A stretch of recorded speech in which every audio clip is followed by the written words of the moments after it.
My manager mocked my cheap clothes at every meeting. He just learned I'm the landlord who owns his building. Nice shirt, Mitchell. Did you get that from the clearance bin at Goodwill? Derek announced during the Monday morning sales meeting, getting his usual laughs from the team as I presented our quarterly numbers. Seriously though, we have a dress code here. You're making the whole department look bad with your thrift store wardrobe. I kept my expression neutral while he performed his weekly fashion critique for the office's entertainment. The same tired routine he'd been doing since I joined Apex Solutions 6 months ago. He'd even started a nickname for me, Bargain Bin Mitchell, which half the sales floor had adopted. What Derek didn't know was that I owned 22 rental properties across the city, including the luxury apartment building where he paid $3,800 monthly for a 2-bedroom unit. I'd taken the sales associate position specifically to understand ground-level operations before acquiring the company, and Derek's building was my newest purchase from 3 months ago. I wore the same 5 shirts on rotation because I didn't care about impressing people who measured worth by clothing brands. My actual net worth was sitting at $4.2 million in real estate equity, but Derek was too busy critiquing my $8 Target Polo to notice I drove a paid-off truck while he leased a BMW he couldn't afford. Mitchell probably shops at the same place he gets his haircut. Supercuts has a 2-for-1 special, right? Derek continued, pointing at my presentation slides with his Mont Blanc pen, the one he'd bragged about for 3 weeks after buying it. The regional manager chuckled uncomfortably while I clicked through revenue projections that would determine their futures. I'd been documenting everything, every comment, every undermining tactic, every moment Derek used his position to humiliate me for entertainment, building my case before the acquisition went through. The meeting ended and I went back to my desk, pulling up my property management software. Derek's building had flagged an issue. He was 2 months behind on rent, $8,600 total with late fees. My property manager had been sending notices, but Derek kept promising payment was coming. According to his file, he'd been living beyond his means for months. The BMW lease, the designer clothes, the expensive dinners he posted on social media, all while falling behind on the one bill that actually mattered. I'd specifically instructed my property manager to handle all tenant communications through our LLC, keeping my name completely separate. Derek had no idea his mocking boss and his patient landlord were the same person. I sent my property manager a message. Proceed with standard protocol for 60-day delinquency, formal notice, and next steps. That afternoon, Derek left early for what he called an important appointment. I knew exactly where he was going because my property manager had scheduled a mandatory meeting with delinquent tenants. At 5 p.m., my phone rang. It was my property manager. Mr. Mitchell, we have a situation. The tenant in Unit 3B became extremely agitated during the delinquency meeting. Started making threats about knowing people and causing problems. He's demanding to speak with the owner directly. I told her to set up a meeting for the following morning at the building's management office. I'd handle it personally. When I arrived at 9 a.m., Derek was already there, pacing in the lobby wearing his most expensive suit, probably trying to intimidate whoever he thought owned the building. He didn't notice me at first. I walked past him into the conference room and sat down at the head of the table. My property manager brought Derek in. I watched his face cycle through confusion to recognition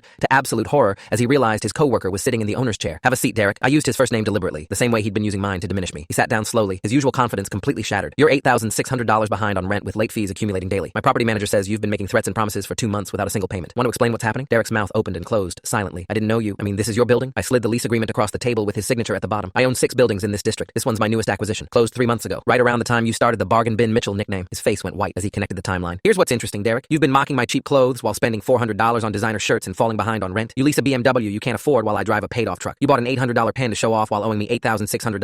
Want to know why I dress cheap? Because I'd rather own assets than impress people who don't matter. Derek tried to salvage something. Mitchell, I can pay. I just need another week. The commission check is coming and I'll have everything. I pulled out my phone and showed him the acquisition documents I'd signed that morning. I'm buying Apex Solutions. Deal closes in 30 days. I'll be restructuring the entire sales department, and guess whose performance reviews I've been studying? The color drained from his face completely. As for the rent, you have 10 days to pay in full or I'm starting eviction proceedings. And Derek, those designer clothes won't impress the unemployment office. I kept both promises. Derek paid the rent by maxing out 3 credit cards, but lost his job when the acquisition finalized.